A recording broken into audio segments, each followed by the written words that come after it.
This is Wake Up and Lead, a daily podcast where ambitious young professionals learn to lead themselves. I'm your host, Hampton Dorsch. I've got another repeat guest on here. This is the kind of guy that you want to be like when you're, in your 70s like him. I'm kidding. He's in his 50s and he's not a day over 40 years old. Probably the fittest guy in his 50s I know. Pete Durand, welcome to the show. Thanks, Hampton. You got to set the bar higher for your audience. Yeah. No, you're killing it. You have a lot of energy and enthusiasm, and I feel like I know some people around your age that are just kind of coasting, and you are the furthest thing from that. So, you know what? On this podcast, we're talking about these different F's. Let's just jump right into fitness. Can you give me a little bit of like your background and knowing that you're talking to people around my age? Sure. I think it's pretty cool that I know you've been doing this for quite some time. And so maybe talk about the benefits of starting young and sticking to something from a fitness standpoint, how that's impacted your life. Yeah. I mean, I played 4 sports in high school back when you could do that. Now you have to kind of pick one, but I played sports growing up, and my dad was like an all-American wrestler, super fit dude, grew up on a farm. And he would go run in the winters in Wisconsin. Like, I don't care how cold it was. It could be 0 degrees. And he'd go out and run outside in this like 2 or 4 mile loop and come back inside. And I was little, and like steam would be coming off the sweat off of his head. He had this big, huge vein that would just bulge out of his head. And I just thought, that's pretty cool. Like, he just looked like I probably shouldn't use like a badass. Like, he just looked tough, right? So that just kind of resonated with me. And when I got to college, I never lifted weights till I got to college. And after that, for some reason, I just recognized that I was better off after a workout than anyone else who hadn't done it. I just early saw it as a competitive advantage. Like, if I'm walking around the office or a classroom and I have my workout done, I can go harder, longer, I have more energy, more attention. And I just made it a priority. So from that day forward, I've probably never gone more than a week without exercising in the last 35 years. So, wow. When I worked in an office, it was first thing every morning, 5:30, because no one can schedule meetings. My kids weren't up yet.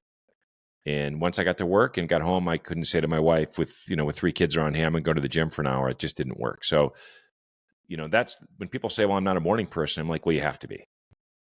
It's not an excuse. Like, if you want to get the F's you're talking about, your faith, your fitness, and all those things in, you've got to make some personal sacrifices to get it done.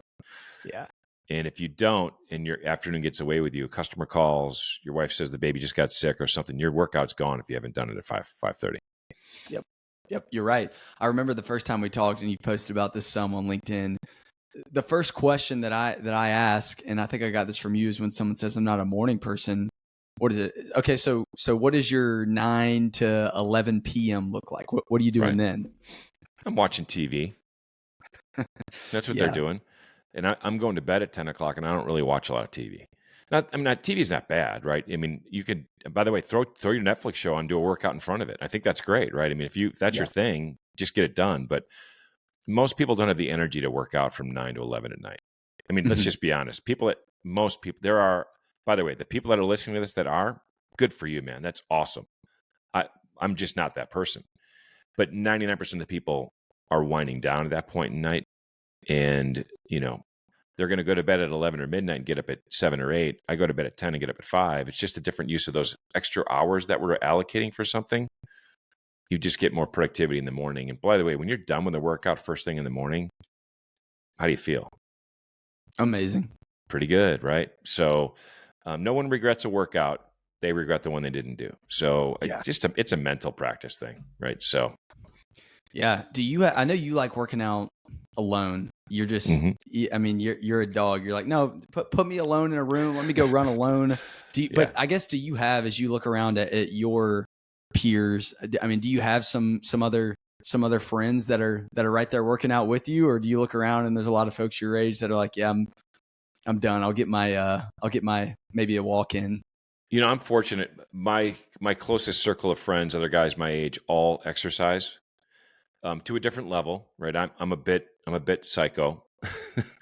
I admit that, but but it's all about what your goals and objectives are, Yeah. right? These guys are certainly staying in shape. They're managing their weight. They're managing their health.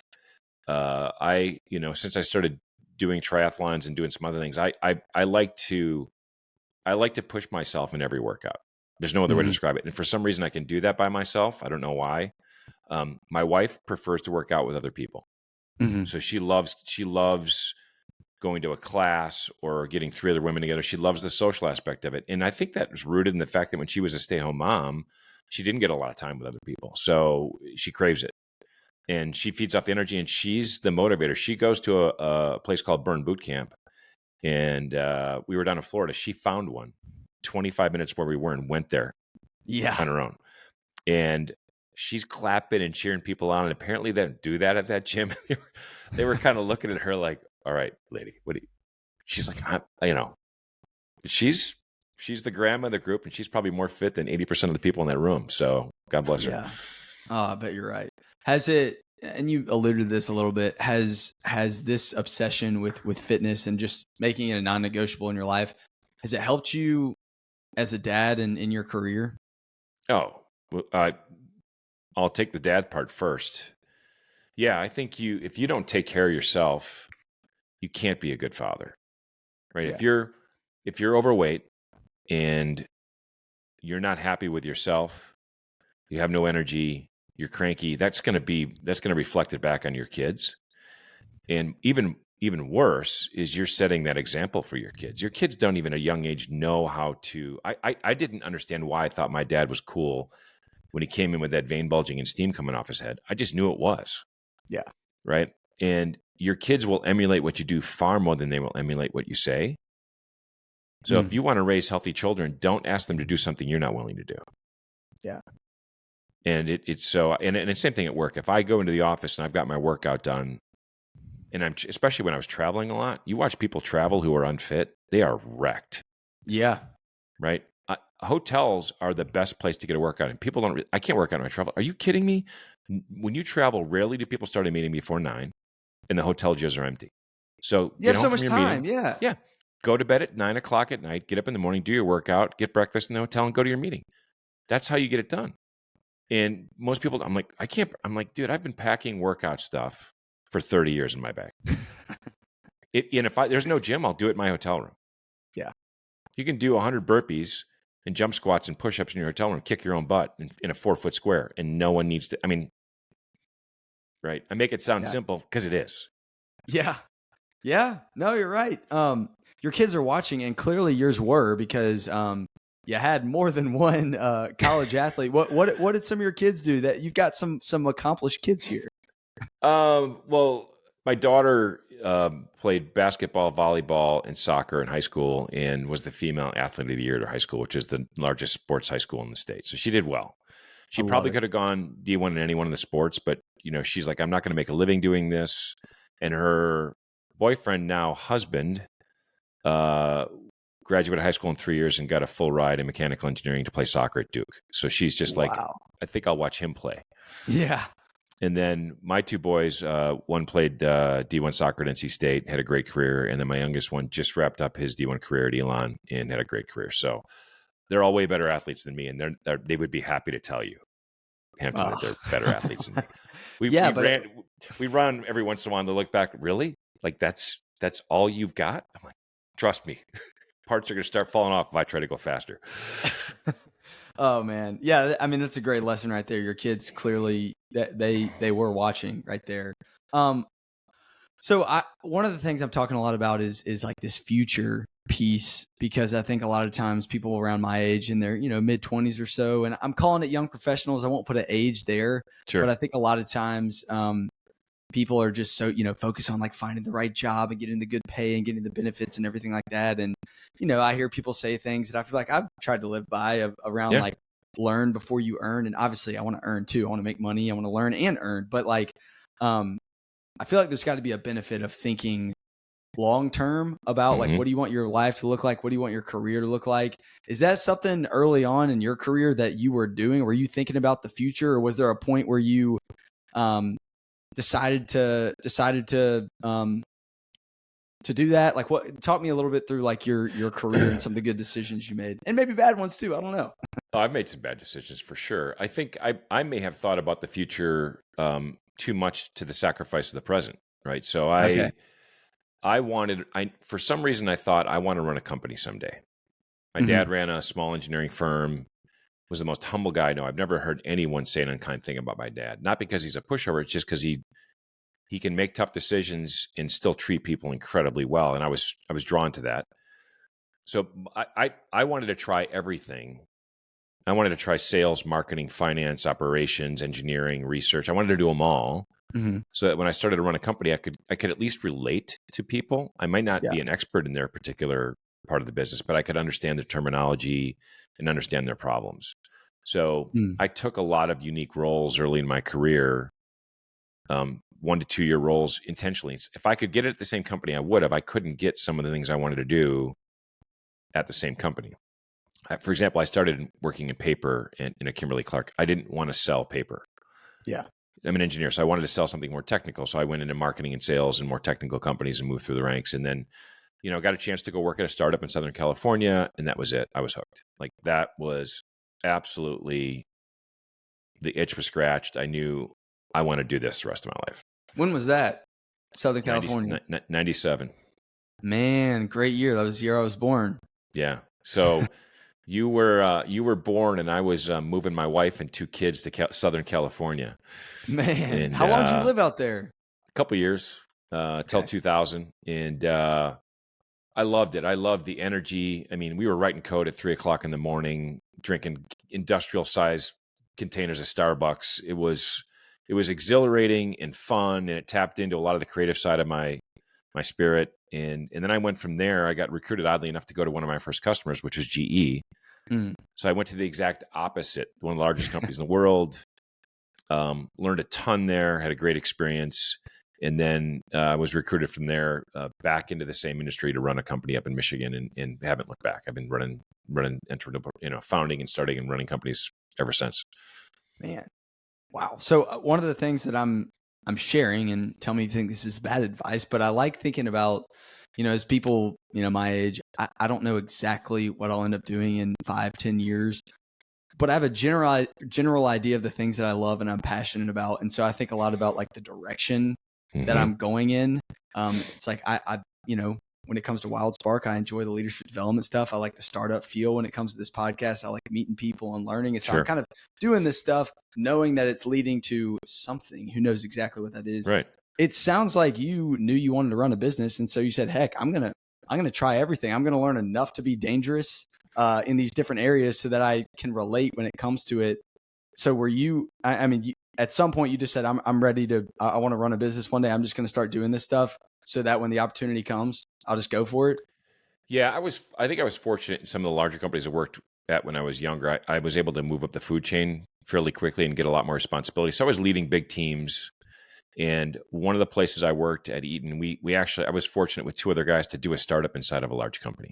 Oh, cool. So we were both all in our 30s, late 20s, early 30s, and they wrote a big check after we did a bunch of research and planned for it. And then these 2 other guys and I just built this business, and it was incredible. I mean, we learned a ton, made some mistakes, got a lot of exposure in the industry, and then from there, one of them stayed. One of my buddies stayed with the same company and had an incredible career, spent some time overseas, and ended up becoming a president of the division. So he stayed in the corporate track. My other friend and I both went to different startups and then ended up here in Raleigh together and have done 3 startups here in Raleigh together. Wow. And he's probably the best sales team builder I've ever seen in my life. He's just incredible at what he does. Man, so that's awesome. Yeah, I think there's there's probably 3 different types of people. There are people who like to work, right? They go to the job, they get a job, they get a paycheck, they like the security of it, the stability of it. They like coming home at night, and I have such a respect for people that recognize their job as a means to provide for their family. Mm-hmm. And be a good parent and caregiver. I think it's tremendous. And those people add so much value in organizations because they're stable and they're hardworking. And they kind of look at idea entrepreneur people like, you're a bit crazy, yep, but I can get on board with that and help out. And then there's people who love the energy of being in a startup, but don't necessarily have the idea, right? They didn't come up with the iPhone or, you know, or Mosaic, or they don't come up with the ideas, but man, you bring them on board, they're enablers. Yeah. They'll run with the energy and they'll knock down walls, and they're one of the first 5 people you got to have. Then there are people who are the true ideas, the Elon Musks of the world, right? The Mark Zuckerbergs. Those people to me are uber talented, right? Mhm. They have the determination, the grit, and the intelligence to see a problem and solve it and stay with it. And you're at a startup right now, WildSpark, right? So I didn't have that experience till I was probably in my late 20s, your mid 20s, right? So you're getting to Mhm. see some things that other people who have never worked at a startup get to see, and that will either energize you or push you towards getting a more stable job. It all depends, and it's too early to tell, right? As long as you're learning and challenged every day, the right opportunity will show itself, and then you can make that call. But as long as Yeah. you're learning and growing, you never regret staying in one spot. Yeah. I love that. As long as you're learning and growing, I feel like for the listeners here, we're just trying to learn right now, because you don't know Mhm. exactly what you're going to end up doing, but an opportunity may come up. And I think, I mean, I think just trying to seek, the perfect job and isn't always the best move. Now, but you're right. It No. depends on the kind of person you are. Like there are some people that like to work and like the stability. And so I think being able to identify just who you are and what your goals are, and then aligning what you're doing to that will go a really long way. Yeah, and leverage the present, right? If you've got a good job, make sure you're saving for retirement, make sure you're doing all the things you should be doing, and that puts you in a position to make other choices maybe when you're older, right? I'm a hardcore entrepreneur, so when I started my first company, I don't recommend this. I was 40 with 3 kids, about ready to start to go college, and I sold my house and threw every penny I had in my company. I took my I love 529 it. plans, my 401k, my IRAs, $300,000 in credit card debt, and I started a company. Wow. That's a scary, scary thing. So my close friends who are brilliant business people and very thoughtful, if they saw my balance sheet during that period of time, my bank would have gone catatonic. They couldn't even, like, they can't. We laugh about it now. They're like, I don't even know how you did it. So Yeah. you don't have to do that. You can go work for a startup Yeah. in a senior role, get your feet wet, and always do that, right? Like my friend that I told you about, he's never started his own company, but he's been the chief revenue officer at 3 different startups now. Great equity position, great salary, great upside. He's never had to put his own money at risk. He put his Yeah. time at risk, but never his own money. And I recommend that to a lot of people. If you want to enjoy the startup vibe, you don't have to found a company or just go join one. Yeah. Yeah. It's good advice too. Okay, so you clearly are very ambitious and have done a lot of amazing things. I want to know because so now it's like I know all your kids are out of the house. You're a granddad, and Yeah. I know you're tight with your family. I'm sure you haven't been perfect, but what kind of lessons did you learn along the way? I guess as you're talking to a new dad here about balancing that. And I'm careful with the word balance because I know people, they say they don't like the term work-life balance, and I kind of get that. But I mean, what did you learn over the years when it comes to still being a good dad, being a good husband, but also, being ambitious with work and stuff too? I think work-life balance has taken some unnecessary abuse recently. It's still a viable term, right? Yeah. Yeah. I do believe that COVID changed the people's perception of work-life balance a bit, which is why they beat it up. I think the challenge is sometimes we're always connected to work, which is why people say there is no such thing.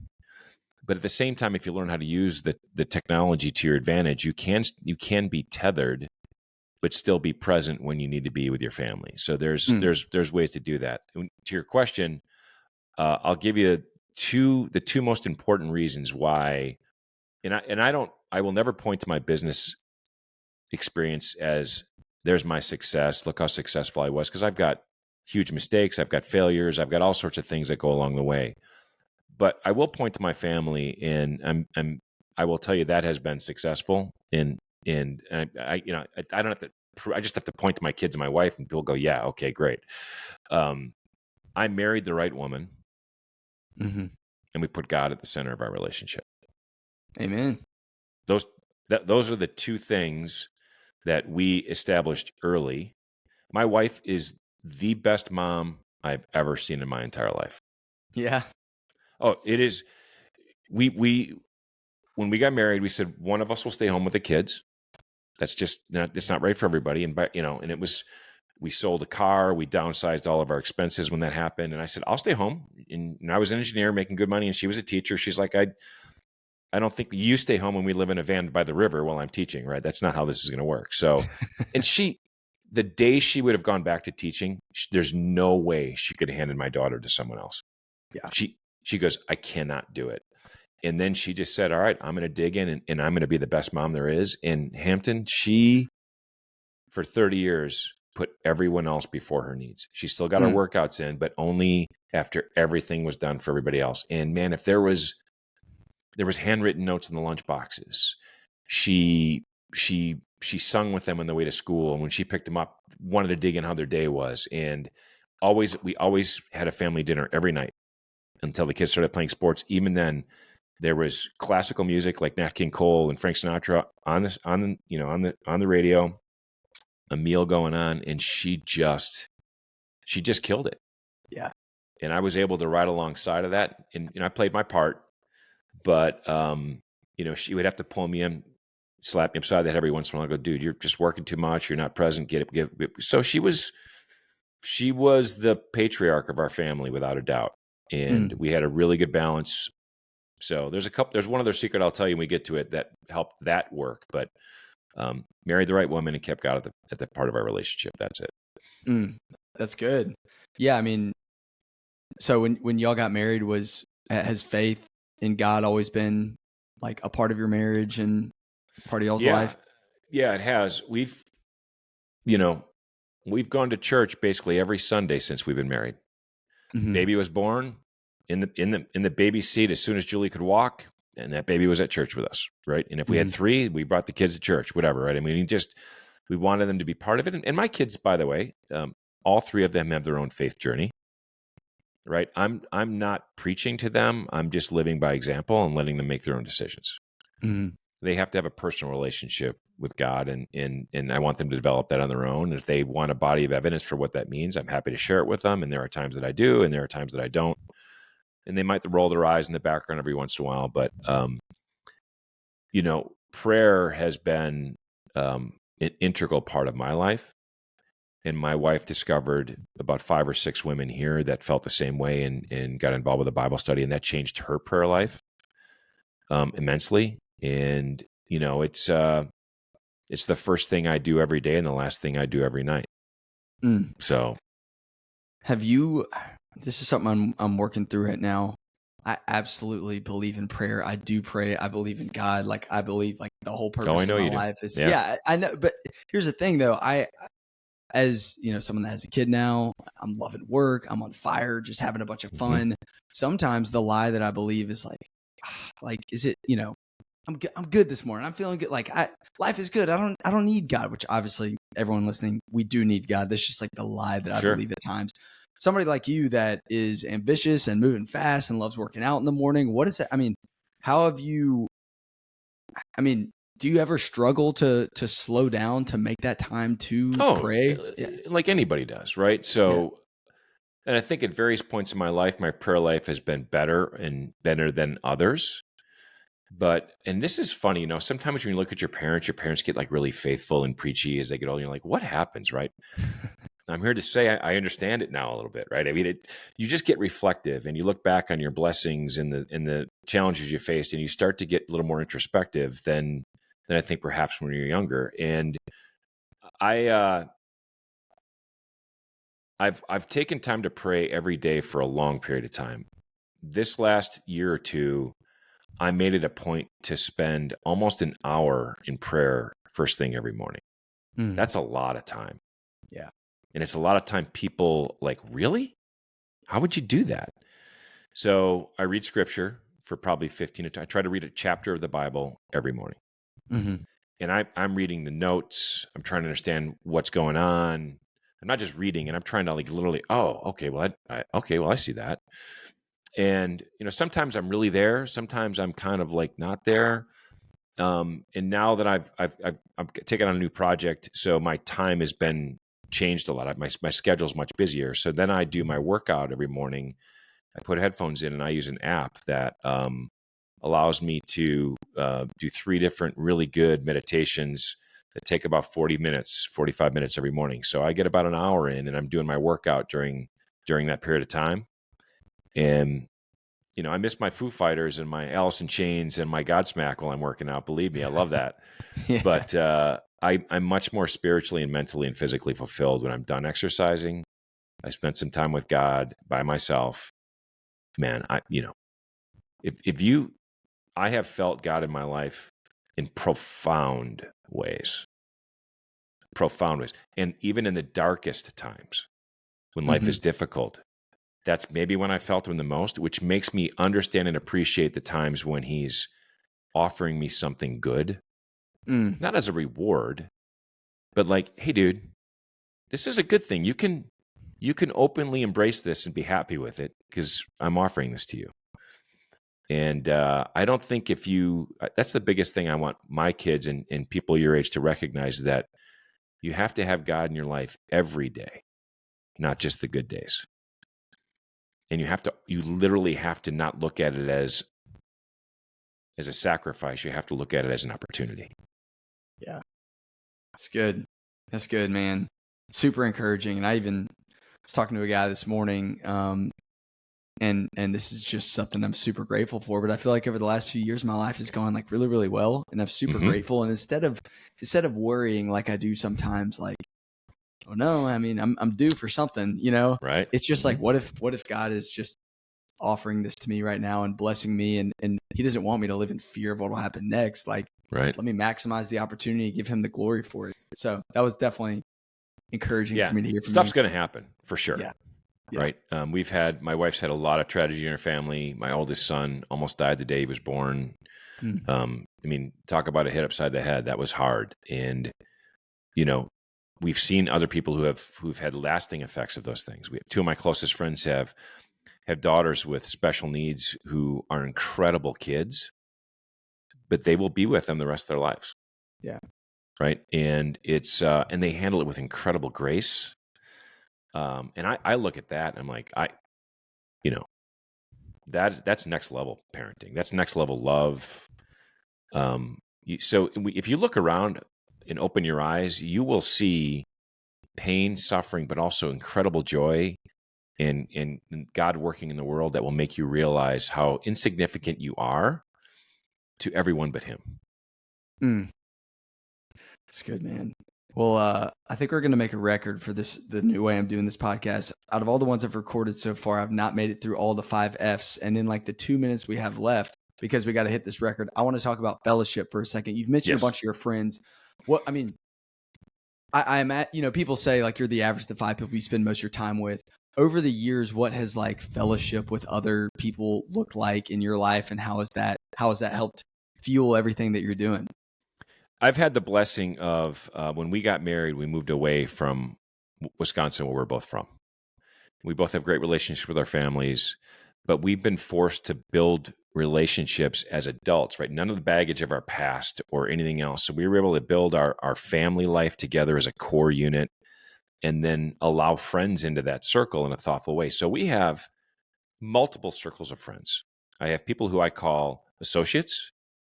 I have people who I know, who I enjoy and may go to dinner with. But there are very few people, and this is the litmus test that I use.